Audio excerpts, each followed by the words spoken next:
consistent. They're so good. Uh, I'll show something in a bit, but kind of inspired part of what we're going to talk about today. All right, well, let's hear about that because here we are at Artist versus Industry, and today's episode, we're going to have structured forgetting. Great shows create moments, is the title. Are today's artists losing their ability to command the stage? And so there's our question. And then let's start with the perspective of the music industry person, which is Darryl. What's your statement on this? Well, being that I was just at a showcase festival and conference, um, an industry, I think, okay, let's talk about it as an artist is wanting industry to see them. Why? Because they want that opportunity to get signed or an opportunity to get to the next stage. When an industry member is looking at an artist, it's not just the music they're looking at. And one thing to think about, I know a lot of artists don't think of it as product, which is the bad word to say when it comes to art, but the industry is, can I sell this? Can I sell it? And is there a market to sell to? How big is that market? Meaning, um, I'll go to refer to a band I used to know called the Smalls, which was jazz, country, metal, folk, hardcore band. And they did great on their own. So there's proof of concept. There's an audience there, but the industry was like, we don't know what to do with this, so they never touched it. When on their own, the band sold 50,000 units, and that wasn't enough to convince a record label to sign them. Not one record label to sign them. So think of it as, is there an audience? And I think where we get stuck is you have to think nationally, internationally, because if you are going to work at a label, they're going to want you to like be able to tour a continent. They're going to want you to be able to tour a different part of the world. So often I think because we play local shows, that's our market, that's our audience. But you got to think, is that the same in Austin? Is it the same in Tokyo? It's like, where is that market? And so that's what a lot of the industry people are thinking right when they see an artist is, one, the songs have to be there for sure. Two, what's their performance like? Because everybody says it's all about live. Well, what is this artist like live? Because that's where you do the deal, you sell it, right? And then is there an audience to sell to? So those are all kind of the factors that are being thought of. And when I go to these conferences, like I was just hanging out with a booking agent from China last night, and we were talking like, is folk a thing in China? Can folk music work in China?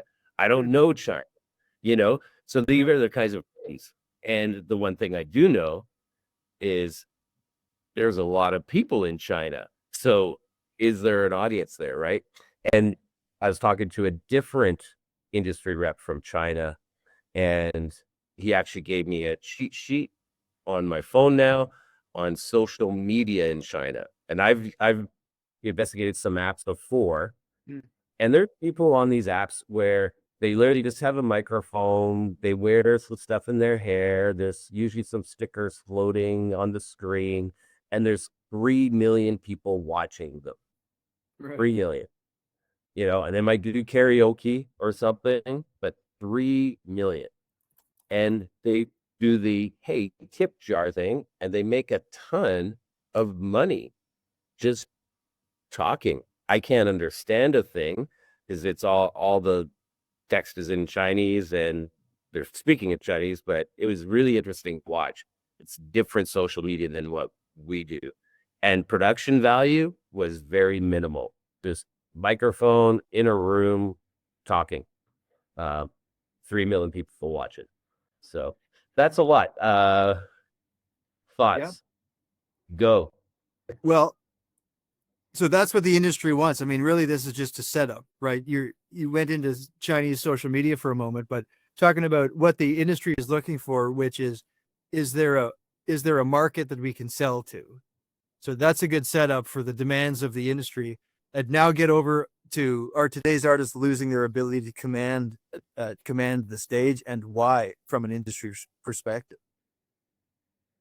Yeah, well, that's part of it, right? Like you've got your music, but and then I've also heard a lot of discussions lately, like the studio is the studio. I literally just watched a Def Leppard video on how they made the album Hysteria.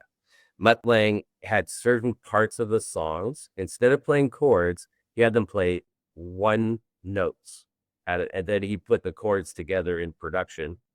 And it was simply, he didn't want to hear the attack of different, like, you don't hear all the notes at the same time with a pit.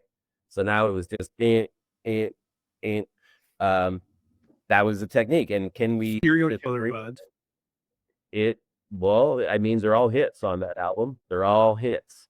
Uh, so, From the worst band of all time. No, go ahead. Go ahead. I disagree. I disagree. Oh, But this yeah. is a it was the approach, right? So the thing is studio and live is live. And it's two different things. And you gotta entertain. And I feel like I see so many artists not entertaining. Uh, there was a band I saw on Saturday night, and they were the last band on the stage. I'm like, is that the headliner? And they literally just showed up. It was like, I don't even like, we left after the first song. We're like, we're not staying for this. Um, and that's a headliner. It's unreal. So you got to be entertaining. So, so they're not being entertaining. So, what does that really mean, though, to you? Entertain means what? Oh, you're gonna hate me on some of these. Um, First off, um,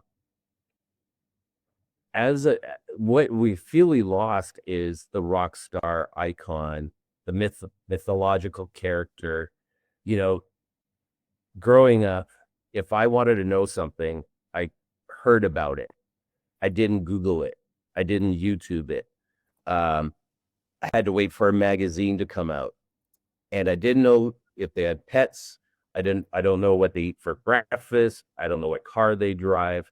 There's just sort of like too much uh, of the personal side, which is not entertaining going on. And when we go see an artist, we want to be, I, I would love to be in that person's shoes. I want to be that person on stage. And it's kind of turned into, they look like me, like that band looked like they were mechanics. And so there's nothing like, it was cool. I'm I don't want to be a mechanic. There's a reason why Taylor Swift has so many costume changes, and it's all glitter, and everybody wants to be Taylor Swift, and it turns into fans want to be them, so therefore they start dressing like them. They start sounding like them. And that art has sort of been lost, I find, in a lot of cases these days. When people start dressing like you're having a real impact. Um, and that's how you sell merch. So there's the industry side is like, oh, do you have that factor that people want to be like you? And not only the music are we selling, can we sell merch on top of it? And lifestyle kind of stuff. And then that also turns into sponsorships. So you're suggesting that, and not wrong, I don't think, but that mystique is what generates this thing, like this desire to be like someone is mystique, right? Is that a good word for that?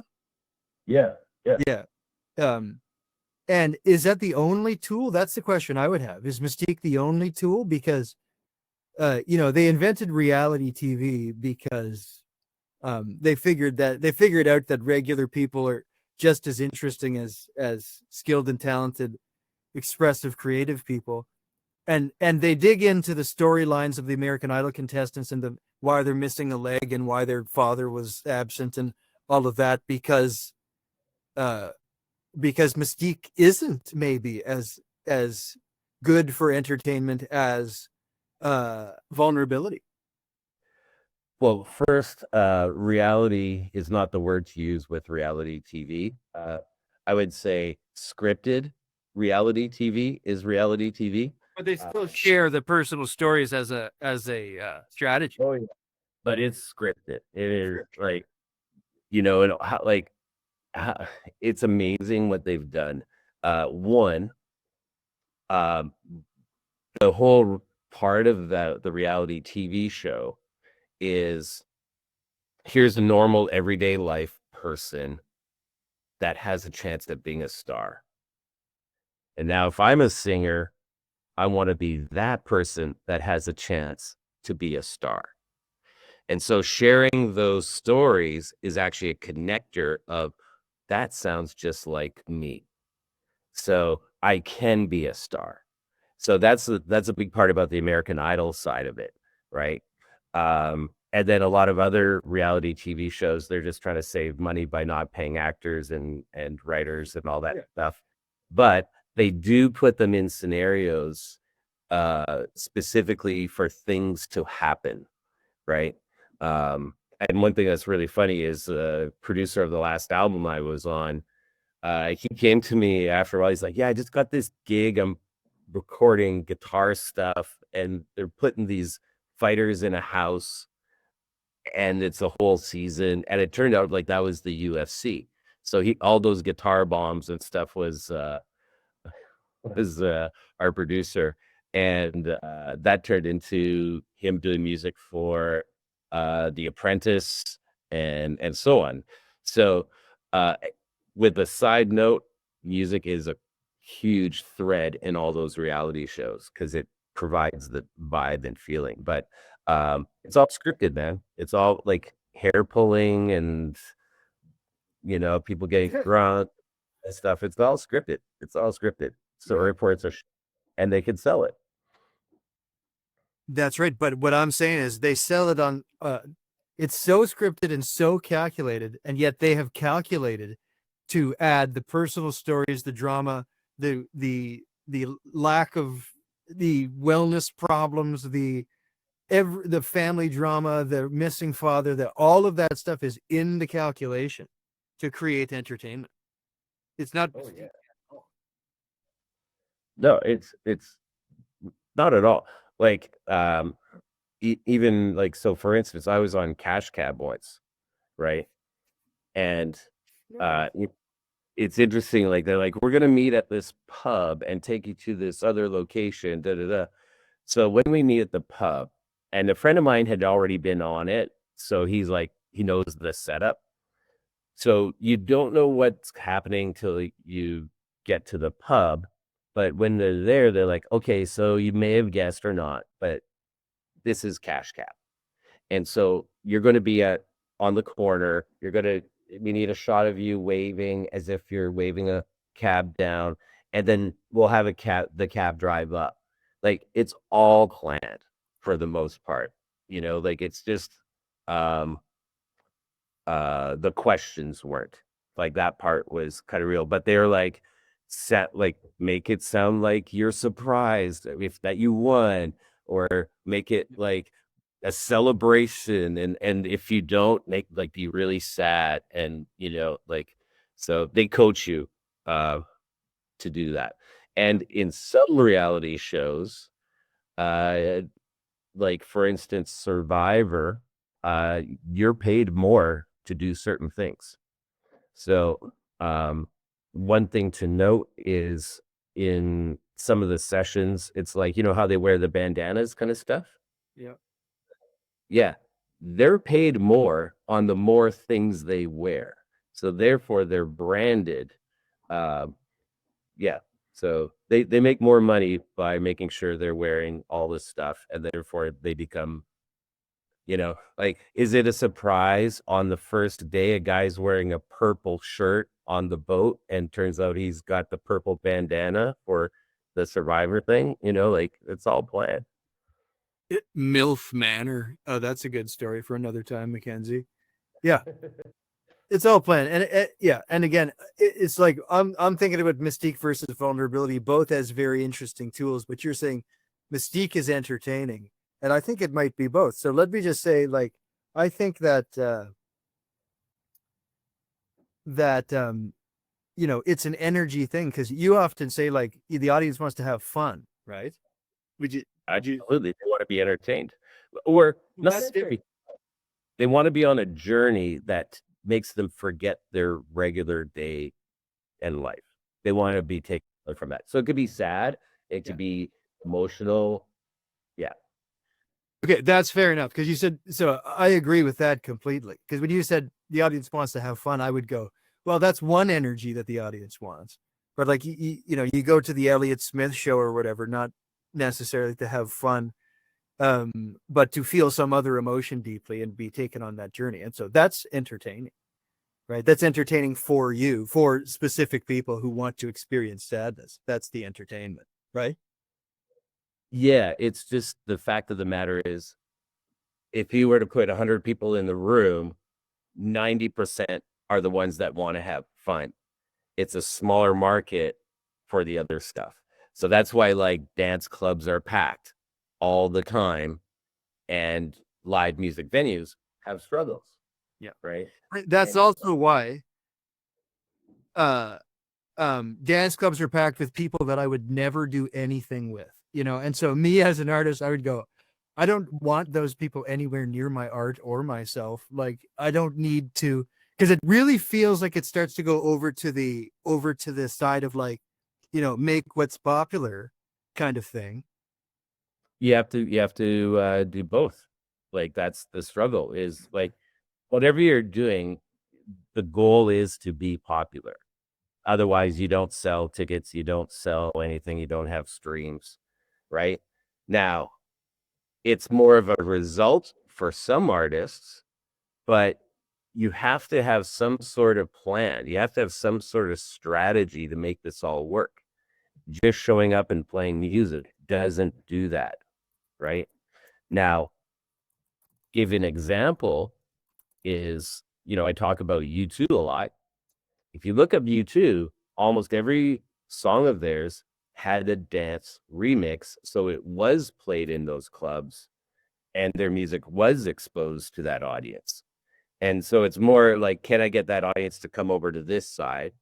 And you're not going that way 100%. And in the long run, you just got to figure out how long do you want to struggle? Like sometimes it's um, like I know some great artists that are still struggling and all that, where there's easy ways to get around that. Um, there's a lot of interviews with bands like Aerosmith or what. It's like they have that one hit song and it changes their lives. And so um yeah, I think I'm going a bit off topic, but Yeah, well, sure. I know what you're saying there. I would still say that the root to all of that, and this will be our perennial problem with each other's opinions about this, but is you have to make what you believe in and you connect deeply with, and then you can create in some energy that feels exciting to you, and then find a market that's very close there, and you don't have to go try to shove your way into some other market. Like, you can find popularity in any category, maybe not the mixture of categories, like you say sometimes, like if you're doing circus, jazz, metal, or whatever, it could get convoluted and difficult. But there is a way, I think, to root in your belief in yourself and your music and your skills, and create from excitement there, and then locate an audience, because you are so connected. Um, without trying to anticipate a market first. That's what I'm trying to say. uh I'm trying to get the last part that you said. Try to find without trying to find a market.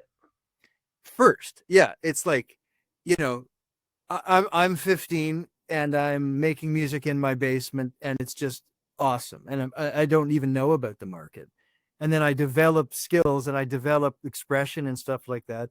And if I stay kind of true to that, I can point my skills and my sound and what I've expressed at a market that's close enough to what I do, without having to tweak everything, versus going like, well, I make this, but there's a market over here.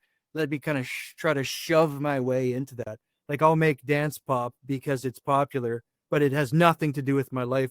It feels like the American Idol contestant that goes on and the producers say, you're getting the pink mohawk, and they go, well, I'm a farm kid from Idaho, and they go, too bad you're the pink mohawk person because we need a pink mohawk on the show. And he goes, well, I can't really feel like myself doing that, but I guess there's no way that person's going to just be like, all good, let me just rock the pink mohawk.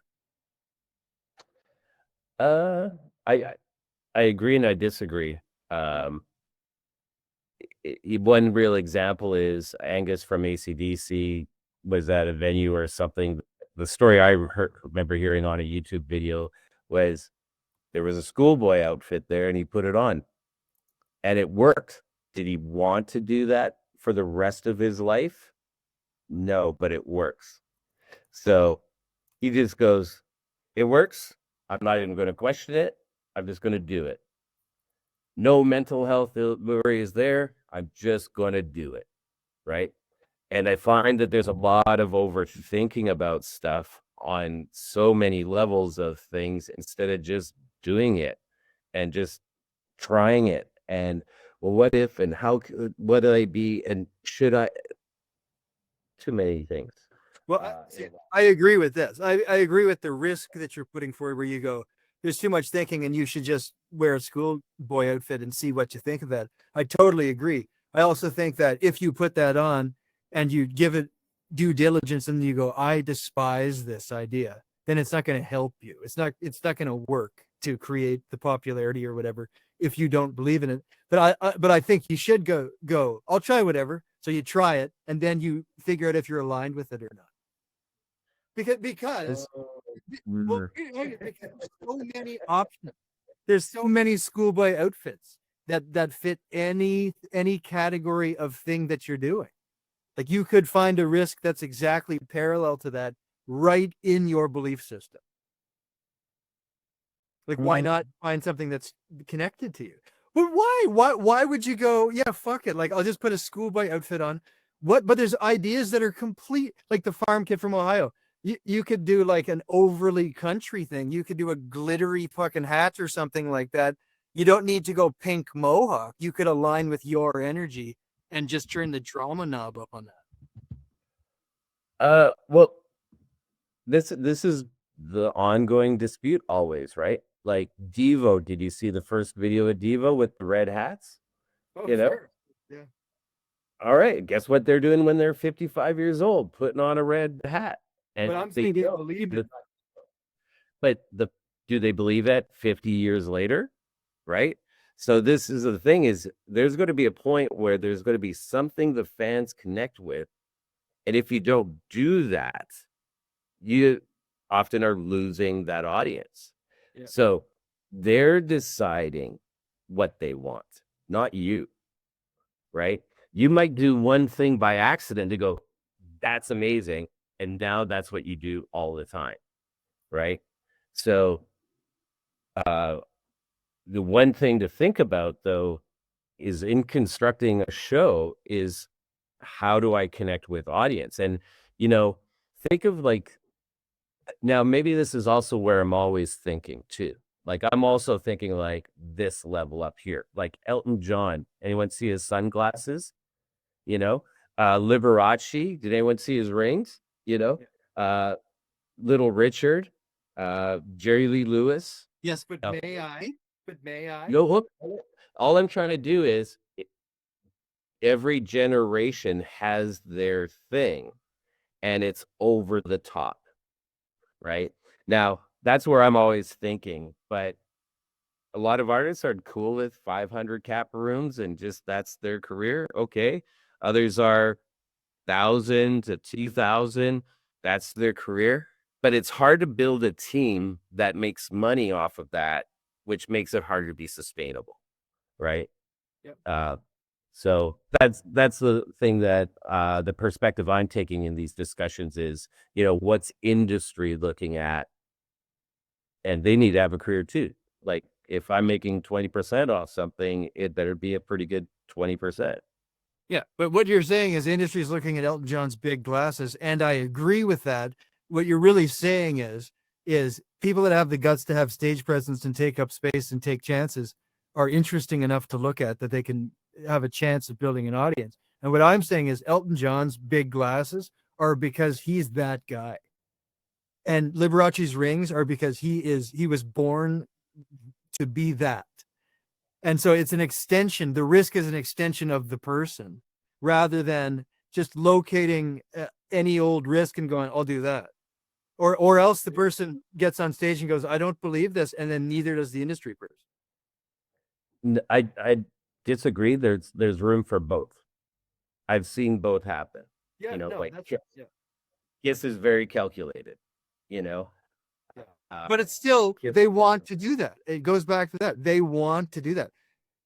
Like it came from them, right? Like you see what I'm saying? Like it's no. If you watch his like if you watch a lot of the interviews, Gene, it was all calculated. Yeah. This is from Simple Stupid. That's it. Everything he did was calculated, 100%. I know, but that's right. But Gene isn't even a fucking musician. He's a business person. He came out of the womb like as a business person, and so he would be the guy that goes, I don't even really care about the art. I'm not quoting you. What's that? That's right. But in the case of Gene, he's like, I'm interested in money making and marketing, and I love that. That gets me off. So let's find the most ludicrous kind of awesome thing to design, because his mission is business, whereas an artist whose mission is expression isn't able to just go, I'll just do whatever, like whatever. They want to take risks in the category and the lane of their belief system and their worldview. And often that's why they're having a hard time connecting with an audience. But why? Because you can find the big sunglasses in your category of thing.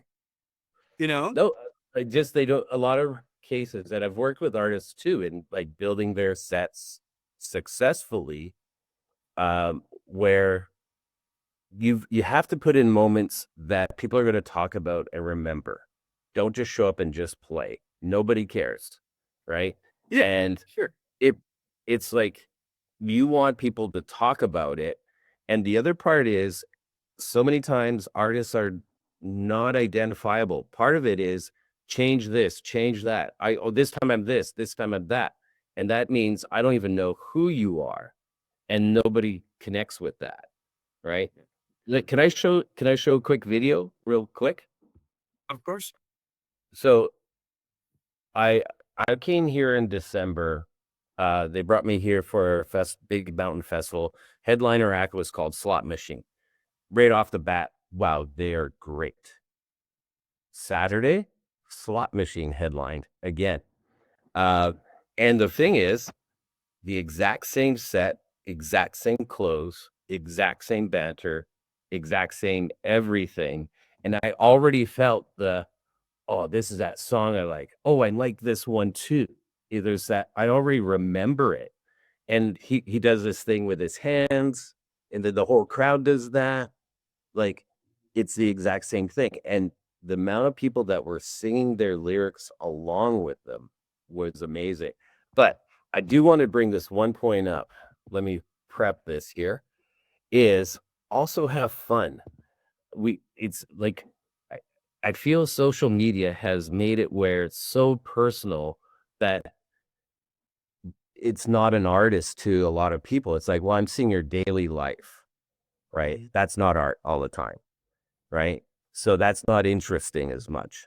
You want to see that iconic kind of person a lot, right? I don't want to see you having breakfast and talking about it's raining and all that stuff.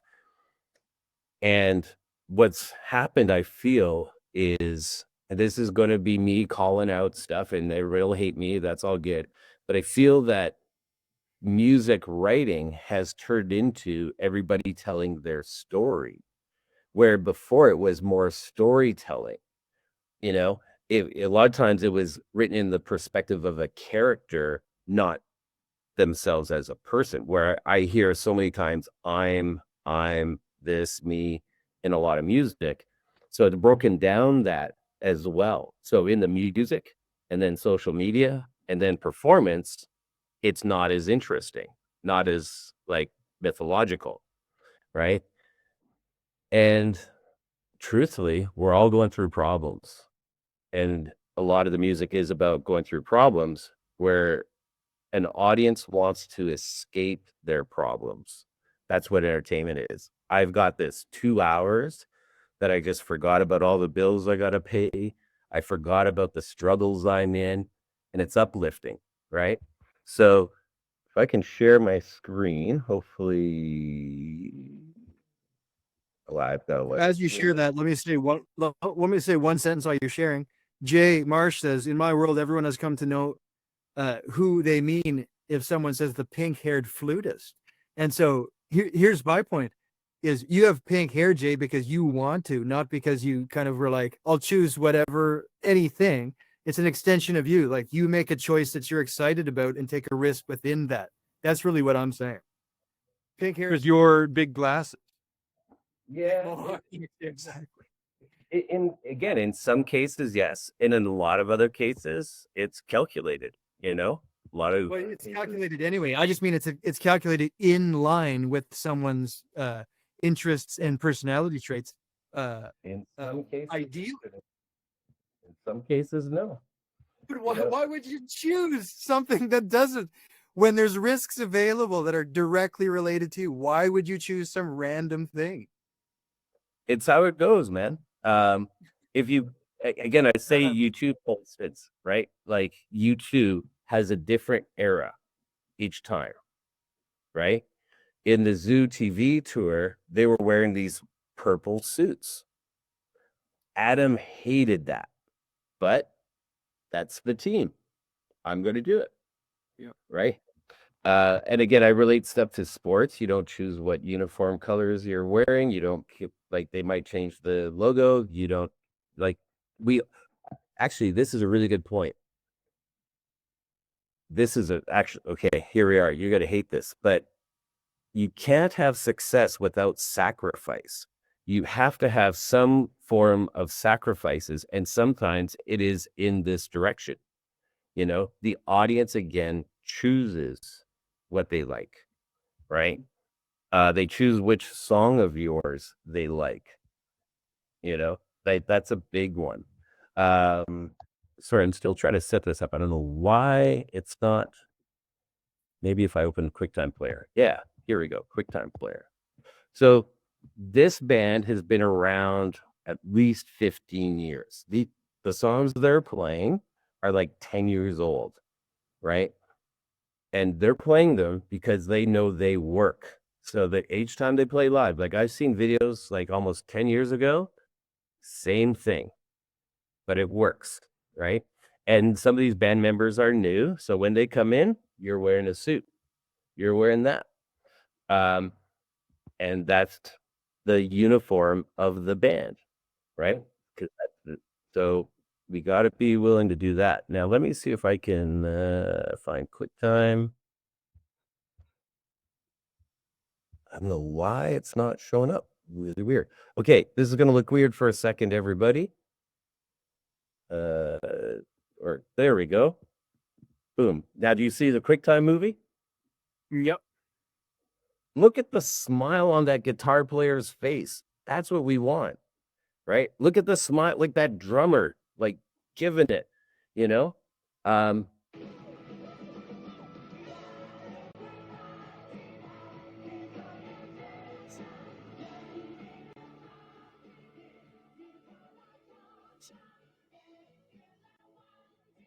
So anyway, my main point is when we saw that guitar player, I wasn't the only one. It's like, wow, that guy's loving what he's doing.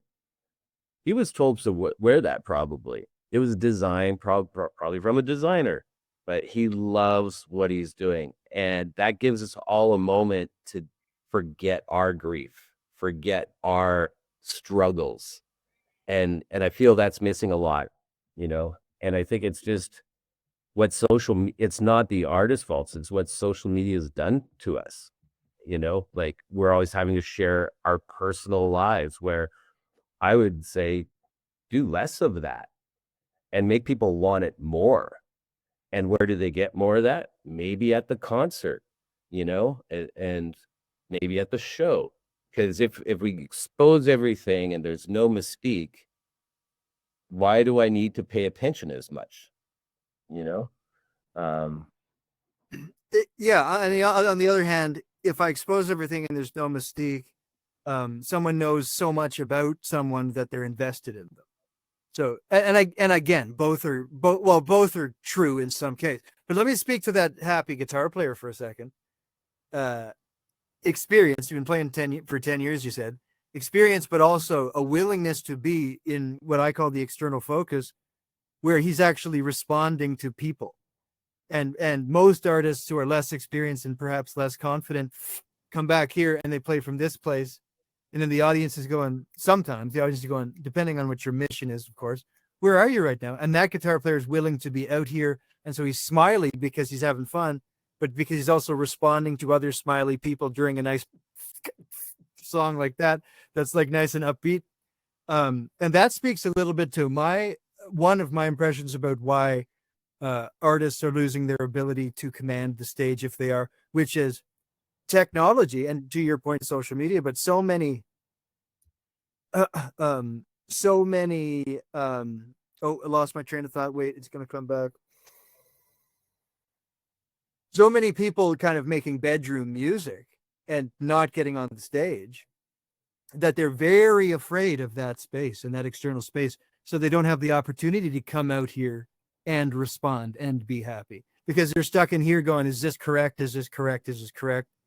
And so that's part of what you've got there, is like a whole generation of people that are bedroom producers and not really performers, so they don't get the standard and they don't ever feel what the audience response makes them do, which is amazing. But they never get that because they're just like in a room on a camera, releasing music that way. So that's one of the things. Karaoke is great practice. That's right. Really great practice, because it's also so low judgment. Really great practice. okay, let me ask this, and we have some artists in the audience. Has anyone, while performing, in between songs, stumbled on what to say, or did a show and had meant to say something but had forgotten to say it? Like, you'd be like, oh, I want to say this and I wanted to, and then you go, oh shit, I meant to do that, I didn't. Right. So notice, out of everyone here, and I think Mackenzie's typing as well. Right. So Mackenzie, do you feel the same? I say so. Jay said, of course.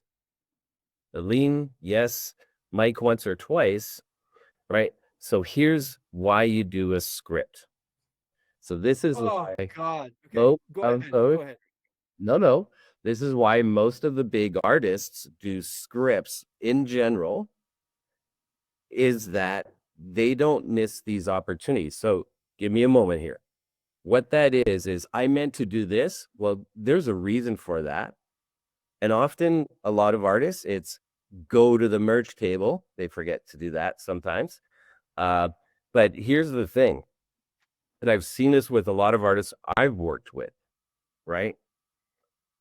They, at times, without a script, would actually ruin part of the show because they stumbled on the words and the message that came out was actually terrible. And it was hard to get that back going into the next song. It was awkward, right? So the reason for doing a script is to not miss opportunity.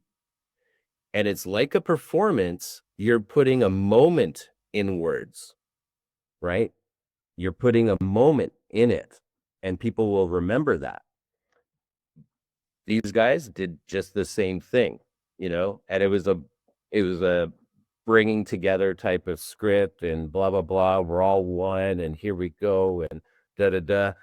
and it gets the audience involved. So now the audience is part of the show. Now, what I've seen happen is this. First off, when you approach an artist with this, they're like, oh, I don't know, scripting, I'm not authentic. And well, you write something that is going to connect you with the audience. And the first show, awkward. Second show, stiff. But by the third or fourth show, now it's memorized, and then they can personalize it. And now their personality actually comes out stronger. And every time members of the audience and industry have come to me and said, wow, they're getting better. And with that actually comes confidence, because throughout the entire show, they know what's coming, and it's getting rid of the variables that could throw a show off. And so that's what professionals do. And the other part is, why would you not give that high level of show to the Toronto audience and the Montreal audience and the Chicago audience? Because now your level of show is higher. Now, we always left the improv moments in the set, of course, and jamming and playing, playing music and all that kind of stuff. But this turns it into taking an artist that is always random with no direction into a direction that's going to connect with an audience at a higher level of success consistently, which gets those audience members coming back all the time. And it has worked every single time. I cannot say a time where it did not work. So this is the kind of thing that if you are in a professional band, they don't have time to go, where are we? What do we do in Chicago? I don't know. Like, they actually have gotten to a point where it's such a production that they don't have to think so much, because they don't have time to think from city to city.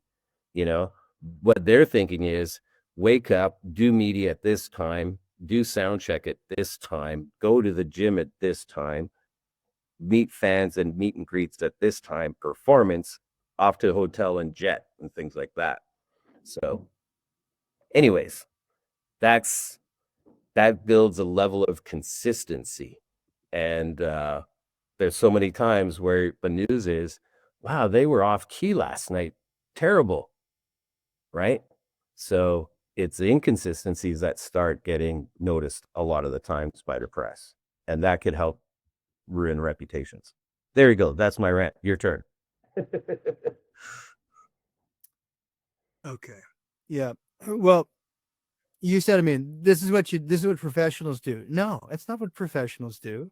It's what some professionals do. But we could find 400 professional artists that rant and are gibberish and spitting on themselves or nothing or whatever.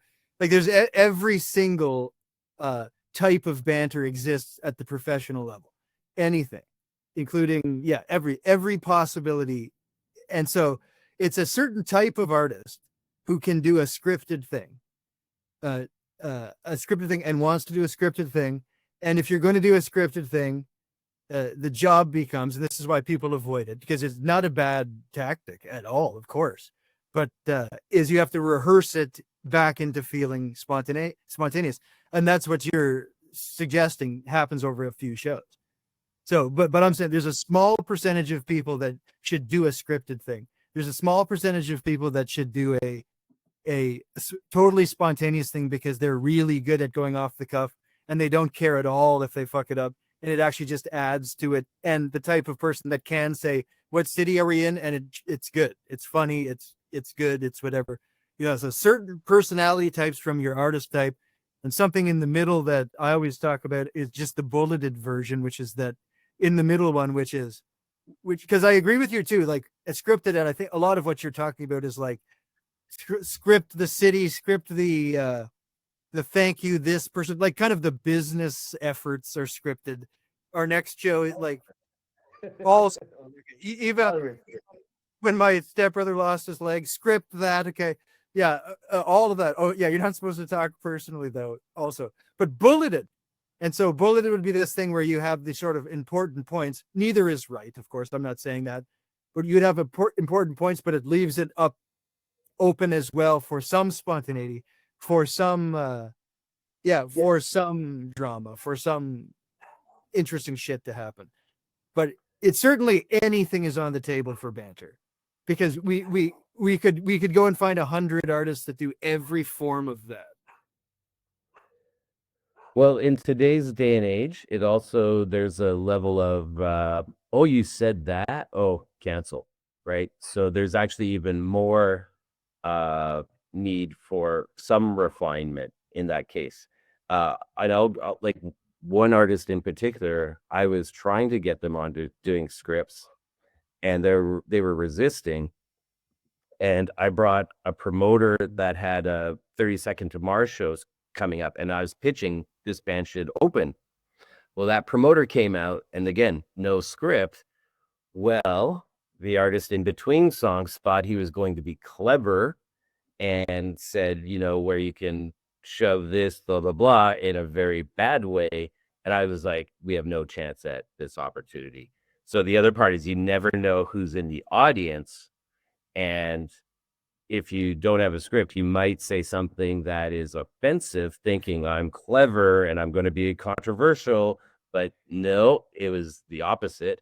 And Sure. Okay. Well, hang on. probably offended every woman in the audience. And uh, yeah, Yeah, it was just sure. cool. Okay. But I mean, like, that's a free will problem. Like, with somebody who's a psycho, like, like, if you don't script your banter, you might rip the Pope's picture in half and set it on fire. Like, not, no, you won't. Like, somebody might, but I don't think having a script is. Stuff, man. Like a lot of people have I know, hurt but their that's careers not. because of this. Yes, but that's not from not having a script.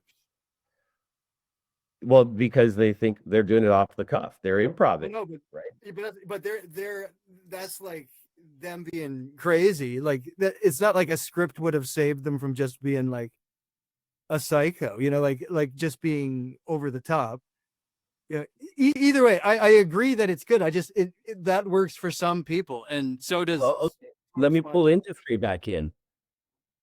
Bookers want, like in this day and age, especially a venue, a booker, a promoter, an agent want to know what they're selling and what they're buying. And it's got to be really defined, right? That's what this show is. And a lot of times artists are like, why can't I get a booking agent? Because the booking agent can't sell you across multiple markets and a tour, because that's how they make money, because it's too varied all the time, right? But You go to but what? ACD. Why is ACDC one of the most successful bands? Those bells. The bell comes down, he hits it with a sledgehammer. For those about to rock, cannons every single time. This certain song, he does the duck walk with the guitar. This song, he goes out in the middle. Like it is all scripted, and they're one of Okay, the but top bands. And the okay, art is the art is to make it not look scripted. That's the art.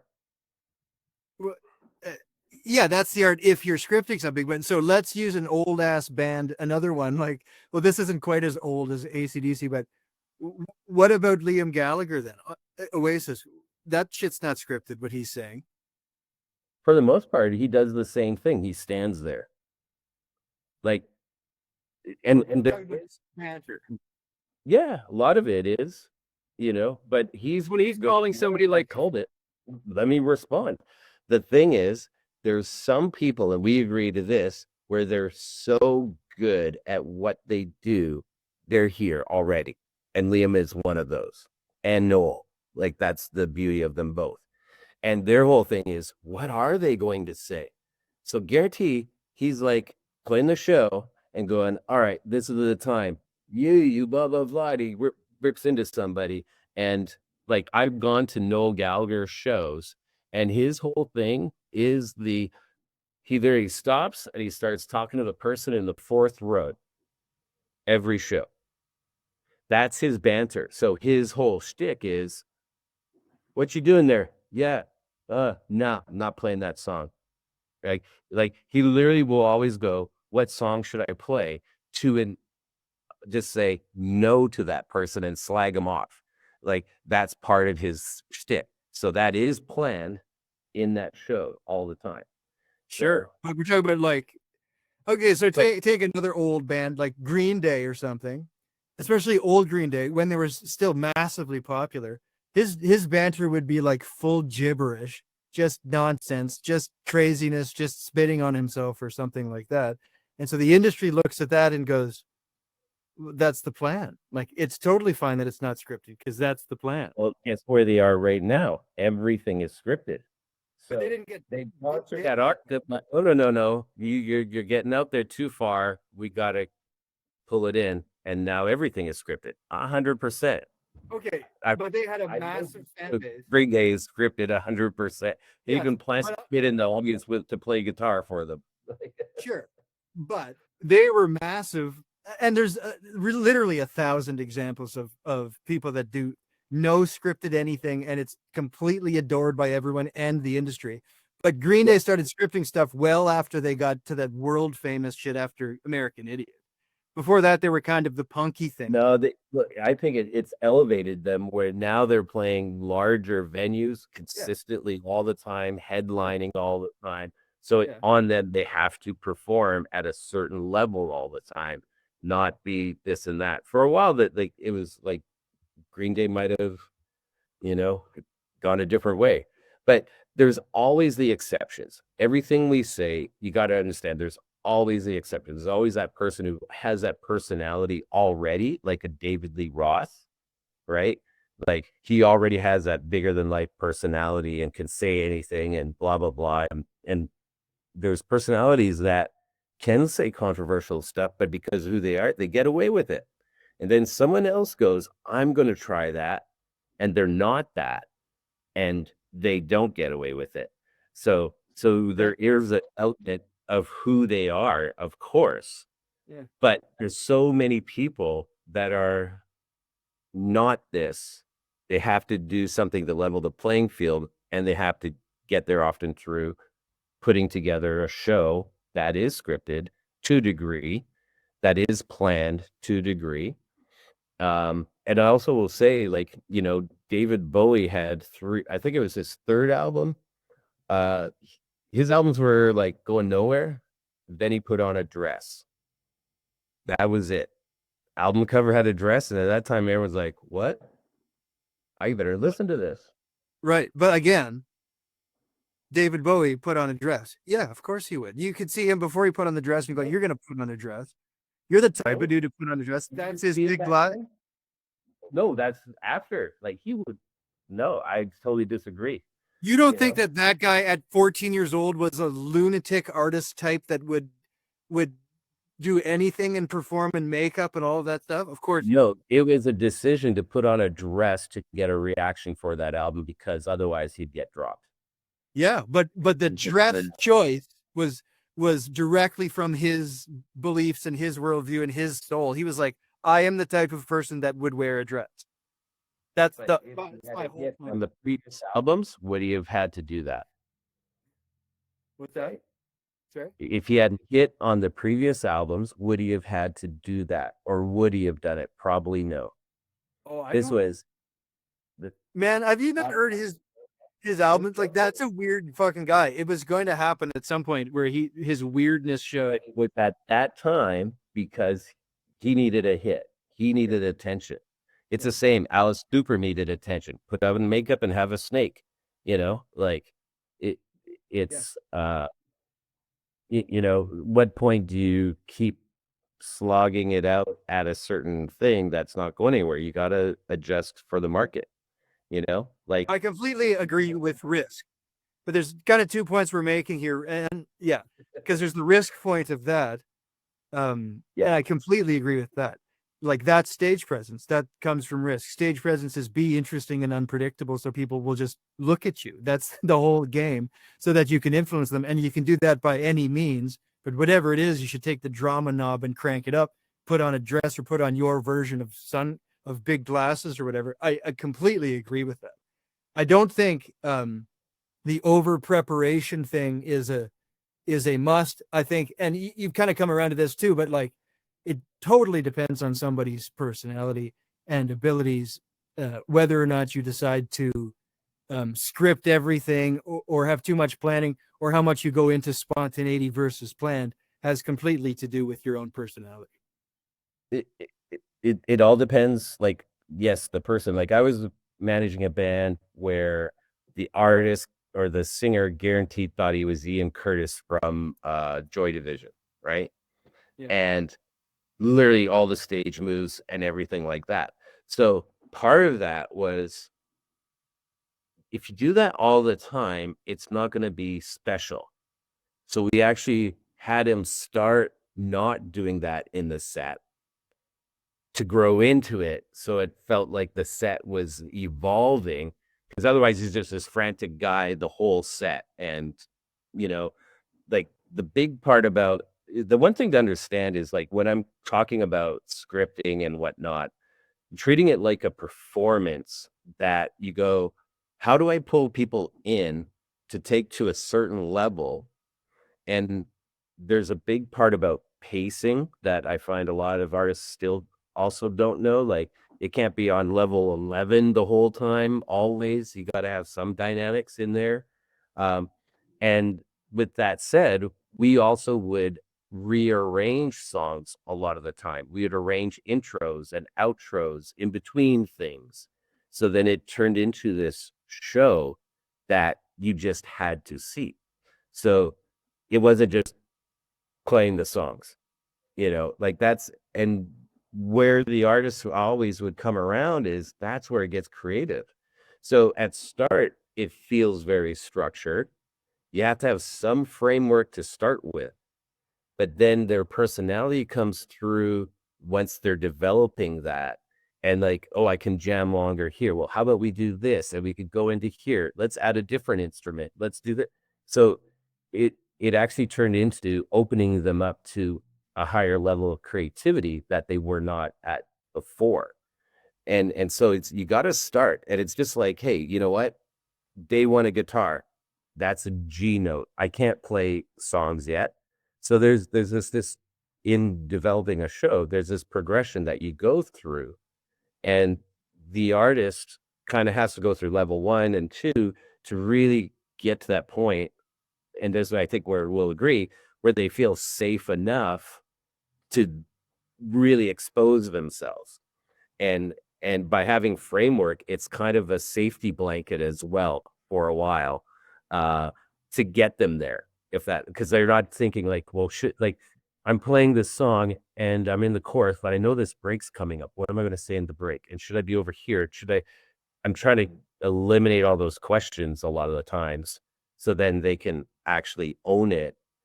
And it grows into, next time we're going to build a show, they actually come to the table with some really great ideas, because they kind of understand what works and what doesn't. And they organically start going, I can elevate this because that's working. I could do it more, you know. Um, that's how I've seen it happen. So at the start, it, yes, stiff and whatnot, but it really opens it up later. So it's just like learning guitar, you know, playing scales really stiff, and you turn scales into chords, chords into songs. It's a progression. Yeah, no, I agree completely that something that I say often is technique is the language that expression speaks. If you have some structure, then you can put your expression in the structure, and it feels a bit safe there. And it's not just so crazy. Like Jordan, you just said, what did you say? Me now ready to take the safety blanket. Oh, I can't remember. You said something before I wanted to say. Oh yeah, how do you come up with a gimmick when every gimmick's been taken? Take somebody's structure, their gimmick, because everything's that's interesting to you, and do it your way.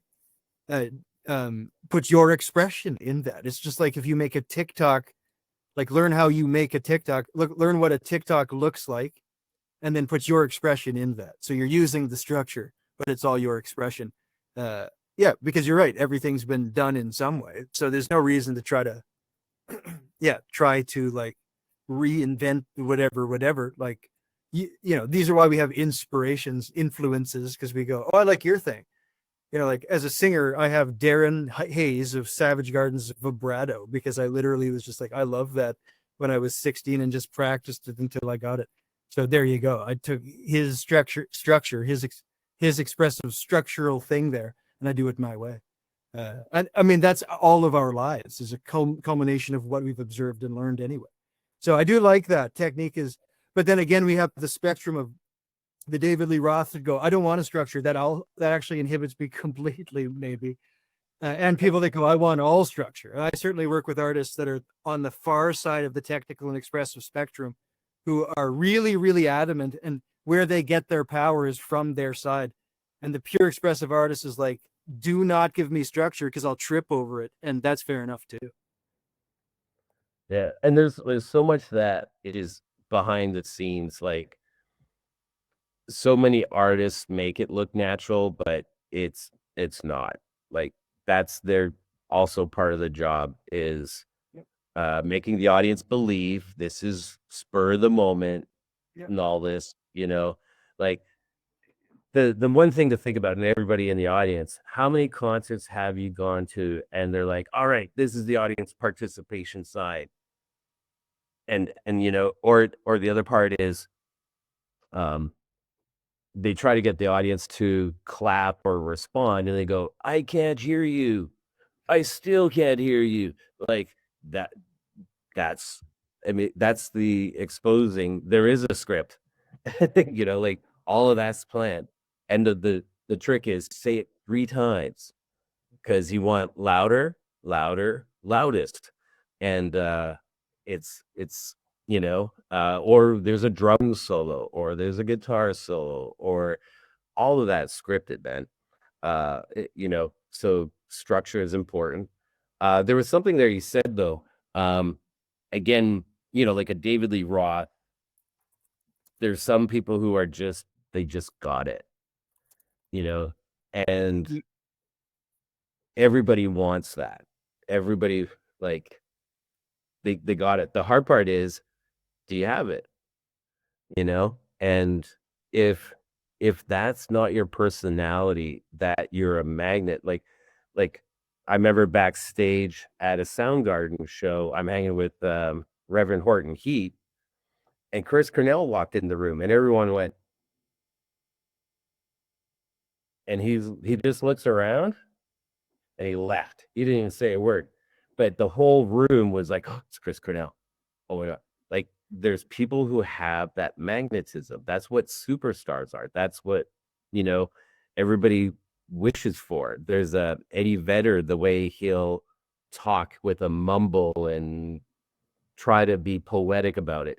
If you've ever watched an interview with Bono, he's always trying to be, thinking at different levels and poetic and quoting and all that kind of stuff. That's the personality stuff. And yeah, it does go to the stage, but man, it is so scripted in a lot of the cases that we don't know because it's so good. Like they're so good at what they do. Um, and there's always room for improvisation within it so they could address the local city they're in, things like that to connect. One thing Bono will do is he'll do, oh, this is the part where he says it in the language of whatever country they're in, you know. Um, I've seen U2 shows, same tour, a year apart. It's the same. Like it's literally almost exactly the same. They Yep. they made I'll add one thing. Um, there's also points where we would, and a lot of bands will do this, like the whole part is scripted, but this section we've got 3 options. So a mini set within it, 3 different ones, so that we would interchange those 3 songs so that it had an element of, oh, this is slightly different than last time. So we kept the parts that always worked 100%, keeping that safe. But then these 3 songs, we switch it up, so it's a little slightly different, but not totally different. Yeah, I think I mean all good tools, all good tactics based on any particular person's strengths and skills. And that's it. Like that's my work every day is just talking to artists and going, what are you awesome at? And they have some genius level thing in some one little category. Oh, your rhythmic sense is insane. Yeah, I can't sing, I can't whatever. Yeah, but you've got impeccable rhythmic sense. So if you anchor to that for your excitement, you'll be a genius. Like that's what you go to. So like all of this stuff is right. Yeah, you said it before. There's anomalies and there aren't really rules. Like there's people that are leveraging their skills and there's people that are smart enough to know their strengths and leverage those things, and they're very very weak in other places, but they're just so good at leveraging their skills.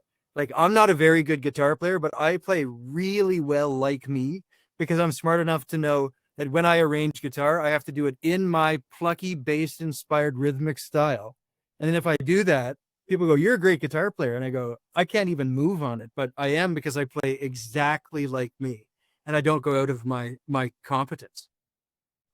Oh yeah, and there's something to be said. The most artistic out there, iconic people are often the worst at the most basic things. That's why they need managers and personal managers.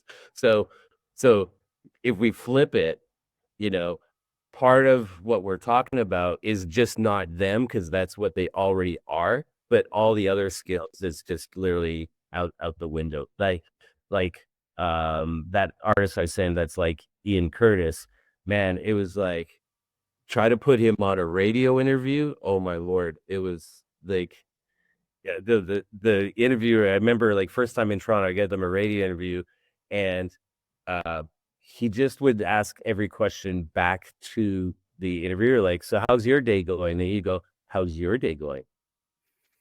And it's like, you know, uh, just every question of like, "Oh my god, what kind of style of music do you play? What kind of style of music do you like?" You know, What I are was his just like, parents "Oh my studying? lord." So, so that needs to be discussed later. Maybe his media training and scripts for interviews.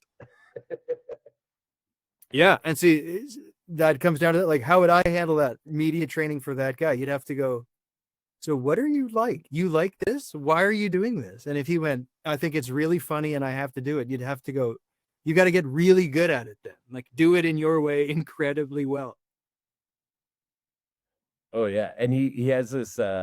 He would also include stutter in it too, just so you know, I love like that.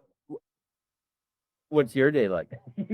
Like I'm like you're on the radio right now, man. Like I'd much rather hear that than somebody go like do the fucking, like the red carpet shenanigans, like that type of speech where there's light banter and sort of funny and they have 13.6 seconds. I'd much rather hear somebody just shit on the whole interview. That's way more interesting. it is amazing. And actually, I'm gonna say, Jordan just said I think younger crowd likes lack of media training. You know, okay, so I'm gonna make one point. We're already over it. This is the thing. I love these talks. Um, we always say everything comes around, right? So here's what tends to happen, or everything is cyclical, is it's going to be something for a while until people get bored of it, right? So it's very structured. It's very this. Da, da, da. Well, let's go with non-structure. Here's Nirvana. Okay, great. Now this is great. Da, da, da. And then at some point, it comes like, now we're bored of that. Let's go to something else. And that's why things always come around, is that it's like the pendulum swings each way. And there'll be a period where it's like everything wild and crazy. Nope, very structured. Go back to everything wild and crazy, back to structured. It's just different in the times we're in. That's what it's a different take on it. But that's the one thing I find is it's like everything structured, everything not structured. Like when Beatles came out, suits, all of them in suits. Later, they look like hippies, you know? Like there's there's these cyclical things, and it goes with music genres as well. You know, anyways, Well, that's one thing I think of. I agree, but in the cyclical thing though, it works. on a society level and on a like mass market level for sure.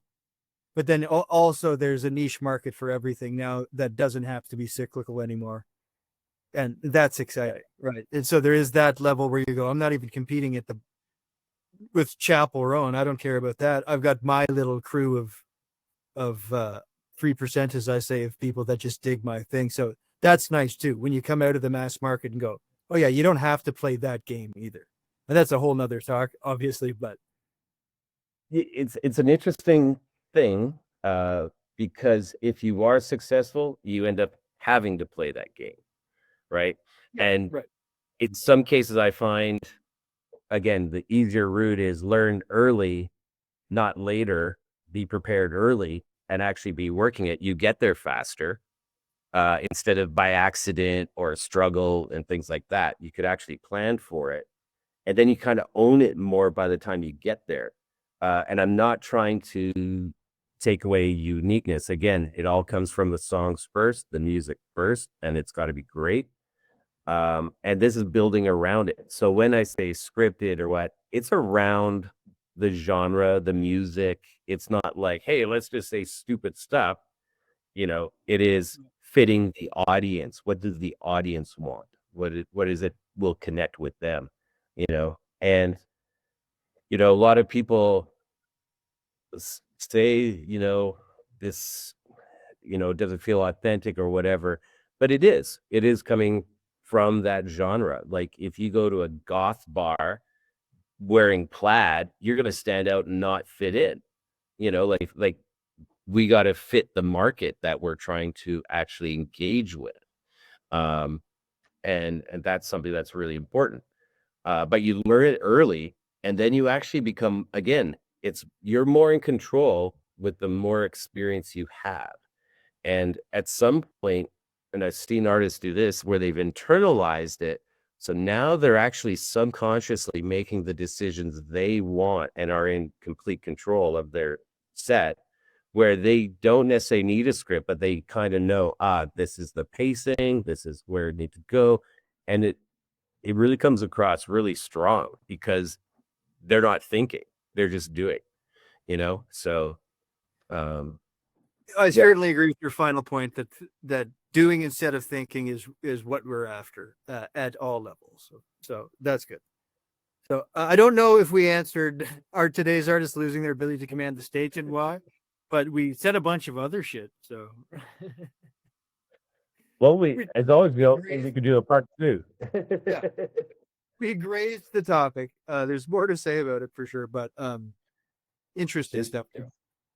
it's just so much. Like the thing is, it's there's so much nuance to everything that artists do. Like we could talk about every nuance, like, hey, the way he bent that note for 5 minutes in the middle of the third song, or why did he play it E pentatonic scale for the whole night? Like there's lots of different things that could go on, but the main thing is I really do believe that our next wave of audience wants to be entertained again.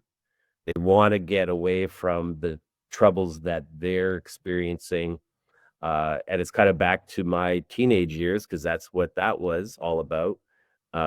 It's literally, you know, everybody's going through a hard time right now, and I think the world needs some relief. And music has always been that you know, um, what do you call it? Sort of like takeaway, like getting out of the escape. Yeah, that's the word. It's the escape, and that's what I really think people are looking for these days. I think that's something that's missing a lot right now is that escape of the trouble. And music's inspiring. Music is something that brings people together.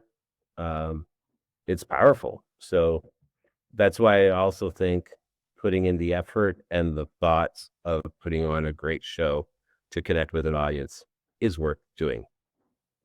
Yeah, no disagreement. Of course, it'd be insane to go. Audiences don't want to be entertained. Yeah, that's what they want. That's right. And I agree. We should continue on this topic.